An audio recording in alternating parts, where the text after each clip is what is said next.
Commission বলছে যে electoral রোলে গরমিল রয়েছে এবং কোনো কোনো জায়গায় মৃত ব্যক্তিদের নাম রয়েছে, এসআইআর করার প্রয়োজন।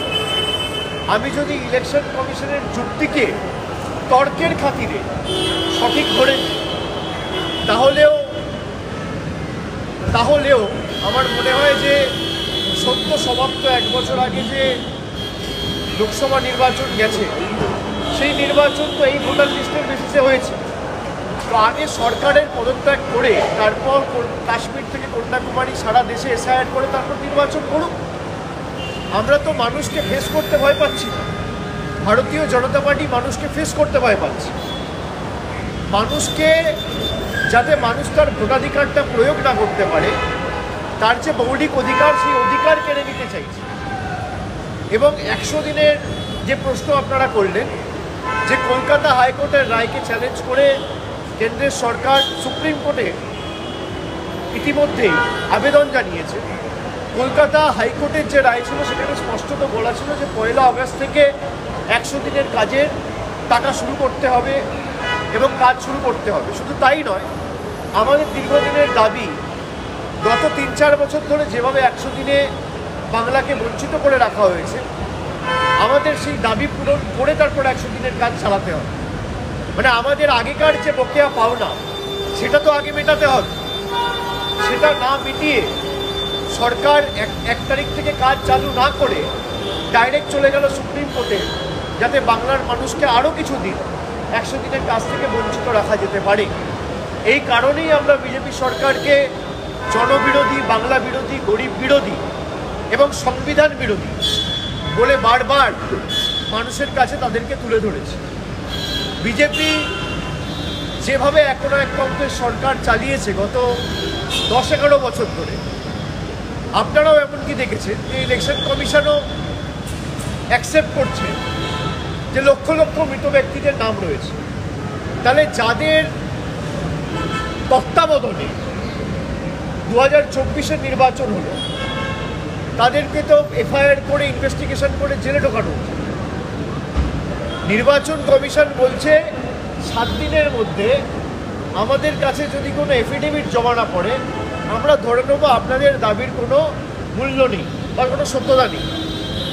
আমি যদি বলি, আমি তো 2020 সালে বলেছি যে আমার বিরুদ্ধে ইডি সিবিআই ইনকোয়ারি করছে, কোনো কিছু যদি কোর্টে জমা না দিতে পারে, তাহলে আমি বা আমাদের বিরুদ্ধে যাদের বিরুদ্ধে তদন্ত করছে, এমনকি অনেকে 3 বছর 3.5 বছর ধরে জেলে থাকার পরেও তাদের বিরুদ্ধে কমপ্লিট কিছু জমা দিতে পারেনি। আচ্ছা, সত্যেন্দ্র জৈন 3 বছর জেল খেটেছে, তার বিরুদ্ধে সিবিআই কিন্তু জমা দিতে পারেনি। তার মানে সিবিআই ভুল, ওরা ঠিক, যারা জেলে আছে তারা ঠিক। সেই তর্কের খাতিরেই যদি আমরা দেখি যে আজকে 5 বছর ধরে আমার বিরুদ্ধে সিবিআই ইডি এনকোয়ারি করছে, জনসমক্ষে কোনো প্রমাণ দিতে পারে, কোর্টে কিছু জমা দিতে পারেনি, কেস ডায়েরি যখন বিচারক চেয়ে পাঠিয়েছে তখন কিছু জমা দিতে পারেনি। তার মানে তাদের তদন্তের কোনো সার্বত্তা নেই, তদন্তের কোনো প্রয়োজনীয়তা নেই। সেই তর্কের খাতিরেই যদি আমি ধরি, তাহলে নির্বাচন কমিশন যে দাবি করছে 1 সপ্তাহের মধ্যে আপনাকে এফিডেভিট জমা দিতে হবে, এফিডেভিট দেবে কেন? তাই তো ইলেকশন কমিশন বিহারে যে এসআইআর করছে এবং এই যে 65 লক্ষ লোকের নাম বাদ দেওয়া হয়েছে, ইলেকশন কমিশনের ক্ষমতা আছে যে এফিডেভিট দিয়ে বলবে যে একটা ভুল বা গরমিল যদি আগামী দিন কোথাও থাকে, চিফ ইলেকশন কমিশনার পদত্যাগ করবে। তারা এফিডেভিট দিক, 24 ঘন্টার মধ্যে রাজনৈতিক দলগুলো এফিডেভিট দেবে, তাদের তো এফিডেভিট দেওয়ার ক্ষমতা নেই। সুতরাং যেভাবে মানুষের মৌলিক অধিকার ভারতীয় জনতা পার্টি ভারতের নির্বাচন কমিশনকে কাজে লাগিয়ে কেড়ে নিতে চাইছে, এটা মানুষের কাছে দিনের আলোর মতো পরিষ্কার হয়ে গেছে। এবং আমরা যেটা আগেও বলেছি, আবারও বলছি, যে বাংলা থেকে যদি এরা একটা মানুষের মৌলিক অধিকারও কাটতে চায় বা জোর জবরদস্তি গাজোয়ারি করে একটা মানুষের নামও এরা বাদ দেয়, তাহলে 1 লক্ষ বঙ্গবাসীকে নিয়ে দিল্লিতে বৃহত্তর আন্দোলন করে আমরা বাংলার ক্ষমতা কী, যাতে এই আন্দোলন সর্বাত্মক হয়, আমরা তার প্রমাণ এবং তার বাংলার ক্ষমতা তাদেরকে বুঝিয়ে দেব।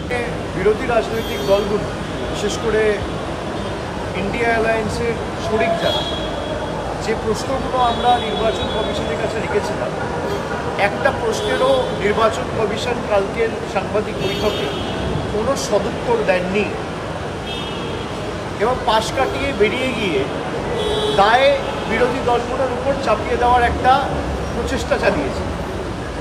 আমি প্রথমেই বলতে চাই, আপনারা যদি নির্বাচন কমিশনের গাইডলাইনসগুলো দেখেন, কোনোরকম কোনো এফিডেভিট বা কমপ্লেনের প্রয়োজন পড়ে না। কোথাও যদি কোনো রকম ভুল থাকে বা ইলেকটোরাল রোলে কোথাও কোনো গড়মিল হয়, সেখানে সুমোটো কগনিজেন্স নিয়ে ইলেকশন কমিশনের ইআরওর ক্ষমতা রয়েছে, পাওয়ার রয়েছে, এনকোয়ারি ইনিশিয়েট করে দরকার হলে কোনো রকম কোনো গড়মিলের অভিযোগ যদি আসে, তৎক্ষণাৎ সুমোটো কগনিজেন্স নিয়ে এনকোয়ারি করে সেই চেঞ্জগুলো করা যেতে পারে।